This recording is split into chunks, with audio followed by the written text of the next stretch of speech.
പത്മകുമാറിന്റെ ഇരുവശത്തിരുന്ന് 2 കള്ളന്മാരിൽ ഒരാൾ അകത്ത് കിടപ്പുണ്ട്, വിജയകുമാർ. അടുത്ത ആൾക്ക് ഇപ്പൊ സുപ്രീം കോടതിയിൽ നിന്ന് തിരിച്ചടി കിട്ടിയിരിക്കുകയാണ്. ശങ്കർദാസ്, ഹരിശങ്കർ, മുതിർന്ന പോലീസ് ഉദ്യോഗസ്ഥനായ ഹരിശങ്കറിന്റെ അച്ഛനാണ് ശങ്കർദാസ്. അദ്ദേഹം ദേവസ്വം ബോർഡ് മെമ്പറൊക്കെ ആയിരുന്നു. അപ്പോൾ ശങ്കർദാസിനെ കൊണ്ടുപോയില്ല എന്ന് പപ്പൻ വലിയ വിഷമത്തിലാണ് പറഞ്ഞത്. എൻ്റെ കൂടെ അവന്മാർ 2 പേരും ഉണ്ട്, പക്ഷെ ഞാൻ മാത്രം എന്താ അകത്ത് കിടക്കുന്നു എന്നുള്ളത്. ദൈവം ആരാണെന്ന് ചോദിച്ചപ്പോൾ ശവന്തീനികൾക്ക് ഞാൻ മറുപടി ഇല്ല എന്നൊക്കെ പറഞ്ഞിട്ട് വലിയ കട്ട ഡയലോഗ് അടിച്ചു. ഇപ്പൊ ശങ്കർദാസിനോട് കോടതി കൃത്യമായ തെളിവുണ്ട്, ഉടനെ അങ്ങ് അകത്തോട്ട് പോവാം എന്ന് കോടതി തന്നെ പറയുന്നുണ്ട്. അത് മാത്രമല്ല, അന്വേഷണ റിപ്പോർട്ടിന് 6 ആഴ്ചത്തെ സമയം കൂടി SIT അനുവദിച്ച് ഈ മാസം 19-ാം തീയതി ഇടക്കാല റിപ്പോർട്ട് നൽകുകയും വേണം. പക്ഷേ ഇത് അവസാനിപ്പിക്കാൻ പോകുന്ന SIT എന്നൊക്കെയുള്ള ചില വിവരങ്ങളും പുറത്തു വരുന്നുണ്ട്.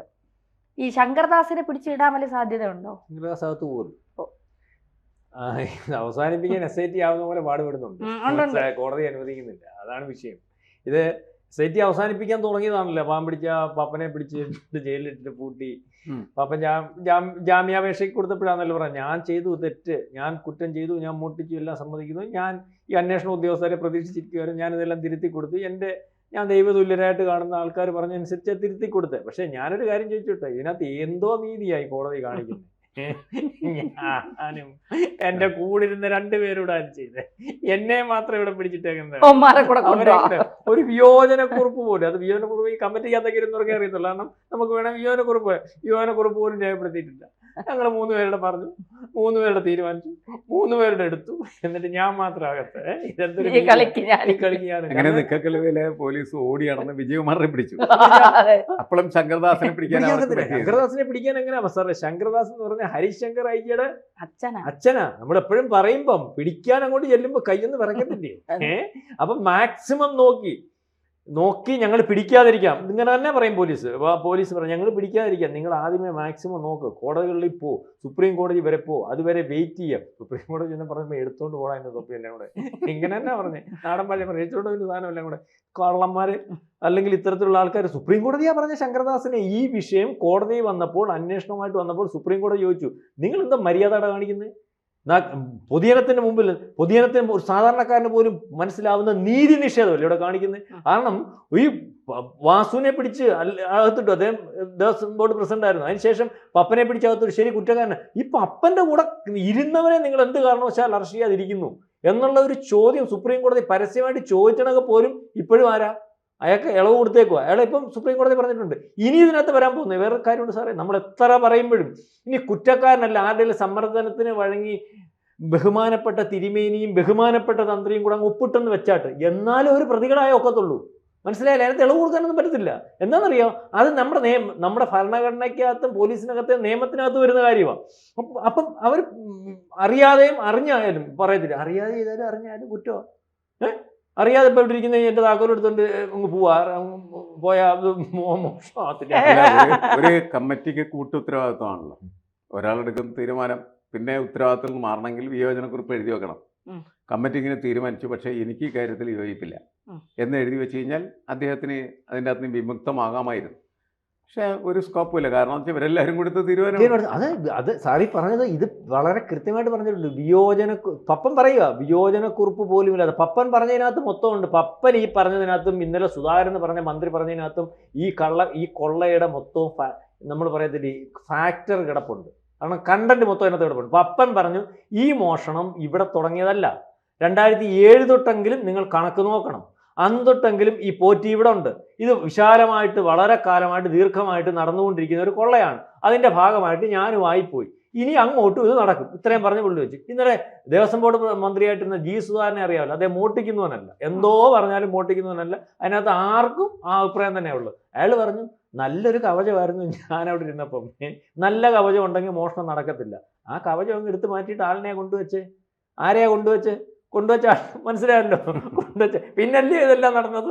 അപ്പം നല്ല കവചം ഉണ്ടെങ്കിൽ മാത്രമേ ഈ പറയുന്ന അമ്പലങ്ങളിലും മറ്റിടത്ത് മറിച്ചിടത്തുള്ള സ്വർണം ആയാലും അയ്യപ്പൻ്റെ കാര്യമായാലും വാതിലായാലും അയ്യപ്പ വിഗ്രഹം തന്നെ ആയാലും അവിടെ ഇരിക്കത്തുള്ളൂ. അതുകൊണ്ട് നല്ല കവചമല്ല.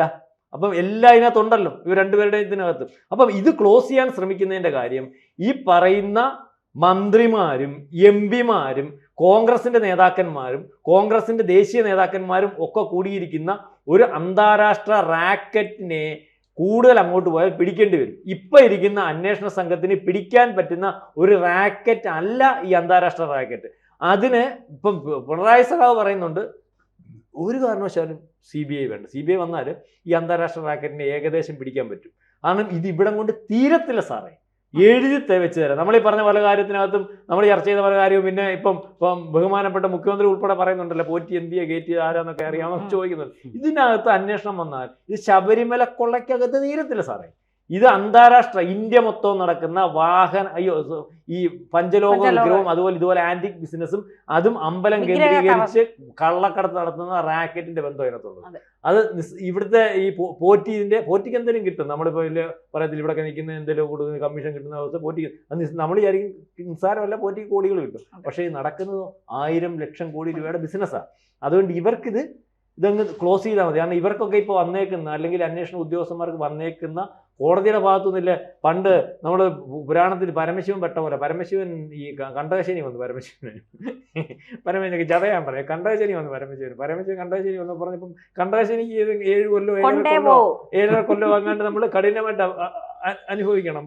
അപ്പം അദ്ദേഹം ചിത്രം കൊള്ളുമെന്ന് എനിക്ക് അനുഭവിക്കാൻ വയ്യ, എന്തെങ്കിലും ഒരു മാർഗം ഉണ്ടാക്കി തരണമെന്ന് പറഞ്ഞപ്പോൾ ആ ഗുരു ഒരു മാർഗം പറഞ്ഞു കൊടുത്തു. അല്ലെങ്കിൽ ഇദ്ദേഹത്തിന്റെ ഗുരുവായിട്ടുള്ള ആരാധന എനിക്ക് കൃത്യം പറയാനത്തില്ല. മാർഗം കൊടുത്തൊരു മാക്രിയുടെ രൂപം എടുത്തിട്ട് ഒരു ഓവിനകത്ത് കയറിയിരിക്കാൻ പറഞ്ഞു. മാക്രിയുടെ രൂപം എടുത്ത് ഓവിനകത്ത് പ്രളയമായപ്പോൾ ഈ ഓവടഞ്ഞ് 2 സൈഡിൽ നിന്ന് കുത്തുവാ. ഓവടഞ്ഞ് പോയില്ലയോ, വെള്ളം പോകണ്ടേ, പ്രളയമില്ലയോ. അപ്പം 2 സൈഡിൽ നിന്ന് ഇവൻ ഒരു സൈഡിൽ നിന്ന് കുത്തി അപ്പുറത്തെ സൈഡിൽ കൂടെ രക്ഷപ്പെടാമല്ലോ. ഈ 2 സൈഡിൽ നിന്നും ഓവന്റെ വെള്ളം അവിടുന്ന് വരുന്നിടത്ത് ഇപ്പുറത്ത് നിന്ന് ആളുകൾ കുത്തിക്കൊണ്ടിരിക്കും. അപ്പം ഇതേ അവസ്ഥ SITയുടെ അന്വേഷിക്കണമെന്ന് പറഞ്ഞുകൊണ്ട് കോടതി ഒരു സൈഡിൽ കൂടെ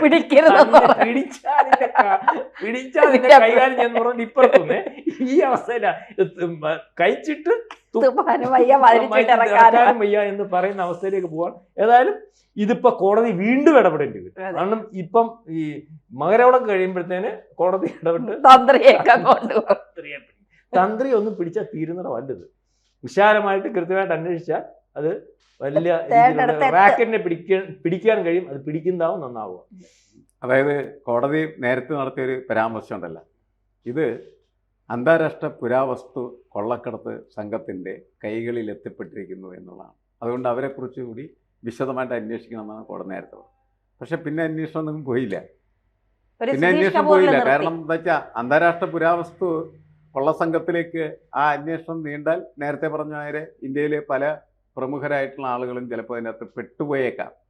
പാർട്ടി ഏതെന്നൊന്നും നമുക്ക് പറയാനായിട്ട് പറ്റില്ല എന്നുള്ളത്. കാരണം നമ്മുടെ ഈ സമൂഹത്തിൻ്റെ മുന്നോട്ടുള്ള ഗതിയെ സമാന്തരമായി സഞ്ചരിക്കുന്ന ഒരു ഭരണകൂടമാണ് ഈ അന്താരാഷ്ട്ര കൊള്ളസംഘം എന്ന് പറയുന്നത്. അത് ഇതിൻ്റെ ഒപ്പം പോയിക്കൊണ്ടിരിക്കും. നമ്മൾ അതിനെ കാണൂല.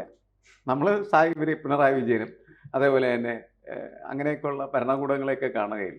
മറ്റത് നമ്മൾ അറിയാതെ നമ്മുടെ സമൂഹത്തിൻ്റെ ഒരു അടിപ്പടവിലൂടെ ഇങ്ങനെ സഞ്ചരിച്ചുകൊണ്ടിരിക്കുന്ന കൊള്ളസംഘം, അതാണ് എപ്പോഴും സജീവമായിട്ട് നിൽക്കുന്നത്. അപ്പോൾ ഈ വിഷയത്തിൽ അതുണ്ട് എന്ന് കോടതി തന്നെ നേരത്തെ പറഞ്ഞിരുന്നെങ്കിലും ഈ അന്വേഷണമൊക്കെ എങ്ങും എത്തിയെന്ന് ചോദിച്ചാൽ എങ്ങും എത്തിയിട്ടില്ല. ഇപ്പോൾ ഒന്നും സംഭവിച്ചിട്ടില്ല. ശങ്കർദാസിനെ അറസ്റ്റ് ചെയ്യാനായിട്ട് പോകുന്ന ഒരു വാർത്തയാണ് ഇപ്പോൾ നമ്മുടെ മുന്നിലുള്ളത്. നമ്മൾ ചിലപ്പോൾ ഈ ചർച്ചയെ കഴിഞ്ഞ് പൂർത്തീകരിച്ച് നമ്മളുടെ വീഡിയോ അപ്ലോഡ് ചെയ്ത് കഴിഞ്ഞപ്പോഴേക്കും ചിലപ്പോൾ വരുന്ന വാർത്ത ഇതായിരിക്കും, ശങ്കർദാസ് അറസ്റ്റ് അല്ലേ? അതിനുള്ള സാധ്യതയില്ല. കോടതി ചോദിച്ചൊരു പ്രധാനപ്പെട്ട കാര്യമുണ്ട്, ദൈവത്തെ പോലും വെറുതെ വിട്ടില്ല, ജനങ്ങളെ ദ്രോഹിച്ച്. അതായത് നിങ്ങൾ ജനങ്ങളെ ഉപദ്രവിക്കുന്നു, ഞങ്ങൾക്കത് മനസ്സിലാവും. നിങ്ങൾ എന്തിനാ ഈ പാവം ദൈവത്തിനെ ഉപദ്രവിക്കാൻ നടക്കും? അതൊരു വലിയ ക്വസ്റ്റ്യനാണ്. ജനങ്ങളെ ഉപദ്രവിക്കുന്നവർക്ക് ജനങ്ങളെ ഉപദ്രവിച്ച് മാത്രം ജീവിച്ചാൽ പോരെ, ദൈവത്തിനെ കൂടി ഉപദ്രവിക്കണം എന്നാണ് കോടതി ചോദിച്ചത്. ശരിക്കും പറഞ്ഞാൽ ഇങ്ങനെയൊക്കെ കോടതിക്ക് ചോദിക്കാൻ കഴിയുന്നത് തന്നെ നമ്മളെ സംബന്ധിച്ചിടത്തോളം ആശ്വാസകരമാണ്. ആരെങ്കിലും ഉണ്ടല്ലോ ചോദിക്കാൻ, അല്ലേ? ആരെങ്കിലും ഉണ്ട്. അല്ലെങ്കിൽ എന്ത് ചെയ്യും? അല്ലെങ്കിൽ ഉമ്മാരുടെ കളവും അതിൻ്റെ എന്താണ് ആനന്ദ നൃത്തവും. യഥാർത്ഥത്തിൽ അയ്യപ്പന്റെ തന്ത എന്ന് പറയുന്നത് ഹൈക്കോടതിയാണ് അല്ലേ? തന്ത്രി എന്ന് പറയുന്നത് ഹൈക്കോടതിയാ അയ്യപ്പന്റെ തന്ത.